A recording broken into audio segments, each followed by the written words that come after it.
You know what? I might not be going my own way for the same reasons you're going your own way. Or even maybe the same reasons that the majority of men who are going their own way go their own way.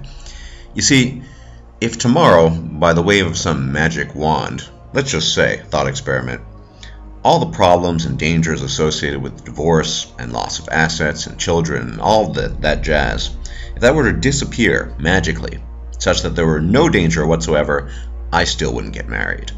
You see, long before I became a red pillar, a purple pillar, when I was a certified blue pillar, I never had any interest in marriage. And now, in advanced stages of having taken the red pill, I'm even less interested. But it has nothing to do with the laws. I could give a rat's ass about the laws. It's about freedom. You see, I'm the opposite of the man that Esther Villain describes. You know, the man who chains himself to his job, who prefers slavery, who prefers the illusion of comfort offered to him by his female companion. I'm the man who prefers freedom to all of that. You see, I don't want to come home from work and have someone tell me, dictate to me, or at least attempt to dictate to me, you need to do this and that. And in my free time, on my work-free days, I don't want someone to tell me, you shouldn't do that, you should be doing that, you can't do that, you promised to do X, Y, Z. That doesn't interest me. It never has, and it interests me even less now. So, if, by the wave of a magic wand, all of those laws were overturned and everything were peachy keen and hunky-dory, back to the good old days, I still wouldn't get married. And maybe that differentiates me from other men going the right. Maybe it doesn't. I don't know. And quite frankly, I don't care. I think freedom for me is the ultimate selling point of going your own way. You have to think about it this way. Life is incredibly short and brief and filled with pain and anguish and illness. We all become ill at some point in time and we all die. Some of us quite wretchedly. Some others have better luck with that and don't. And in this brief smidgen of time that we call life, you are told that you are a person, a being of service. And see, it's funny that the so-called individualists, the guys running around without naming names who like to call us, who insinuate very heavily that single people in general, and specifically that men going their own way, are parasites, even though we all support ourselves, that we have a duty to the rest of the world, a duty to civilization. These are the anti-collectivists telling us that we have a duty to the rest of humanity, essentially. Kind of odd how that works, I think. And it's funny how, in my humble opinion, that if these laws and problems, legal problems, were overturned and reversed, I think everything would go back to, quote-unquote, hunky-dory, peachy-keen, good old days. I'm not going to say his name, but I remember a while back having a conversation with a fairly high-up member of A Voice for Men, literally telling me that he would have no problem being a utility, or rather he has no problem being a utility as long as he's rewarded for it. Of course, the draft horse pulling the cart that gets the carrot and the apple, that draft horse is rewarded for his work too, and I suppose that draft horse is content as well, because he's getting rewarded for it. Well, not me. I care about my freedom. And the only obligations I have are the obligations I choose to have to the people I choose to associate with and the people I choose to be concerned about. And that, in the eyes of many apparently, is parasitic. Parasitic? How so? I have no idea. The so-called anti-collectivists who label men going their own way, hardly a uniform group, hardly a group without various speciations, if you will. Collectivists, they're the ones telling us we have a duty to civilization and a duty to the world and humanity. Well, I'm not buying it. That's not to say I'm not interested in civilization, or even promoting a more advanced form of it, and my forthcoming video, if it ever gets done, will be about just that. In many ways, at least. It'll be one of the many topics covered.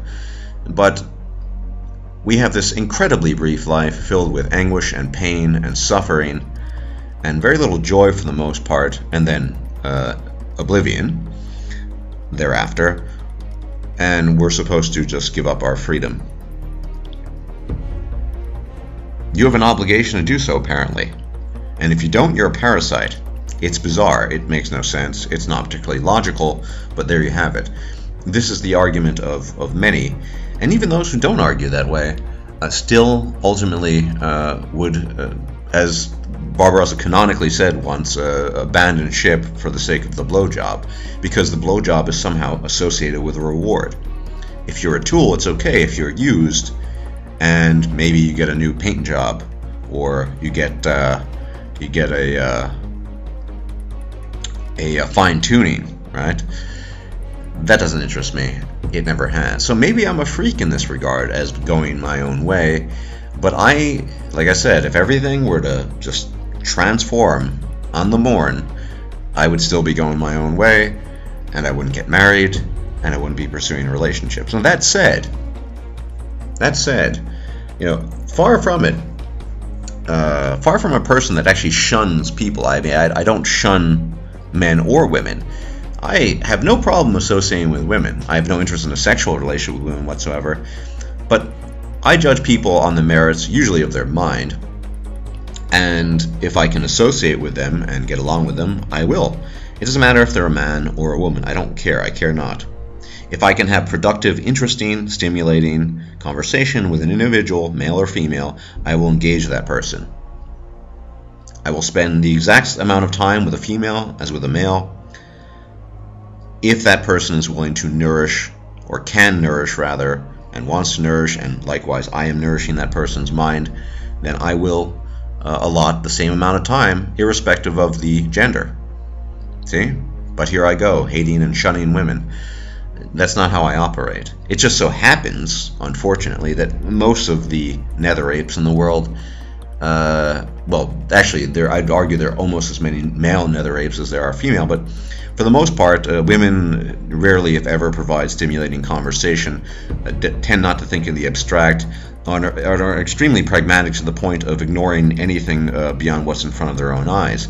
And although there are many men who do this too, the numbers are slightly fewer, and hence why I tend to associate with men. But since I'm not interested in any sexual relationship whatsoever with women, that is to say functionally asexual, I don't care about your gender, whether you're male or female. I will associate with you regardless, if your mind fulfills my personal prerequisites for association. That's how I operate, that's how I work. And maybe I'm different, once again in this regard, from other men going their own way. As if men going their own way were some giant monolith. The collectivists, we are the collectivists, aren't we? Hardly. But I'm quite convinced that if tomorrow everything were to change and go back to the good old days, people would just forget about it all. They would forget about it and they would pretend, because pretending is what men do exceptionally well. They do it day and night, most of them, and they lie to themselves, and they do it gleefully as well. So, let's say there were no financial danger involved in marriage. Men would go back on the morn to lying to themselves. I have no doubt about this.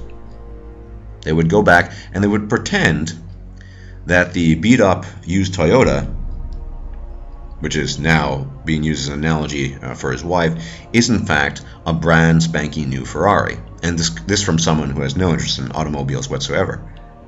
They would pretend because pretending, the illusion, makes them feel good. If you recall from my previous video on the desire for unfreedom, it's that strong. So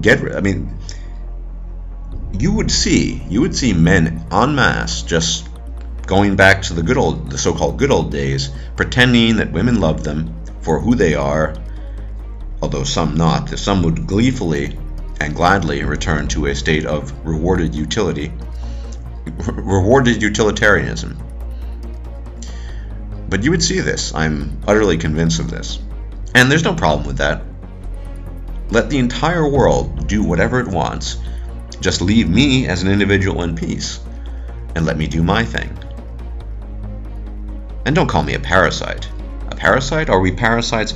Parasites, those of us who do our best to work to support ourselves, wish for nothing but to be left alone, are then told that we have an obligation to the rest of the world, to civilization.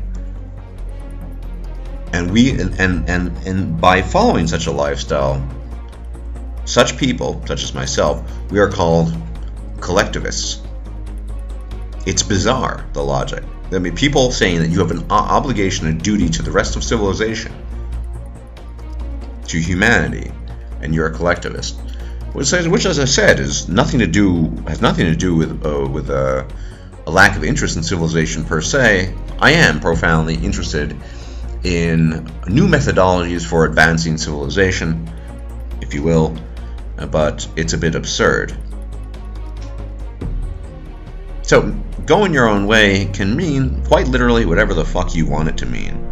It's about, I personally believe, as disparate a group of individuals, of men, as you're going to get. No one follows a particular path in this regard. Some men who go their own way still pursue relationships, some just fuck on the side, some do what I do. It's all different. And, of course, to me, to my own path of going my own way, it's extremely important to understand the fundamentals of human behavior, of both male and female behavior, by examining that. Of course, when you examine human biology, once again, you are collectivist. It's really bizarre, don't you think? But I think at this point in time, the word collectivist has lost so much meaning that it is now without meaning. Collectivist, collectivist, collectivist, leftist, Marxist, collectivist, Marxist, Marxist, crypto-fascist, Marxist, crypto-leftist, gay agenda pushing, and so on and so forth. It just, loses all of its umph, if you will. So I just wanted to make this video just to remind us all that we're all individuals and we all do whatever the fuck we want. There is no such thing as men going their own way for everyone, because each man going his own way is doing his own thing. And that's also the right way of it, in my opinion. My humble opinion. That's the way it should be. So, freedom. For me, freedom, that's what it's all about, what it comes down. The freedom to do what I want, to not do what I don't want to do, and not have some harridan or anyone else telling me when I come home from work or on my free days, you need to do this, you need to do that. Remember, brief life. If you're lucky, you'll live 80 years. If you're really lucky, there won't be much illness or pain involved, but probably not. But you're supposed to live a life of service to the rest of the world. You're supposed to do what you're told, and you're supposed to be a utility, a rewarded utility. You're supposed to be the happy draft horse that pulls the cart, gets that carrot and apple. Maybe you'll get 2 apples if you're really lucky, but you're still attached to that harness and you're still pulling the cart now, aren't you? Anyway, some food for thought. Everyone, take care. Have a good night.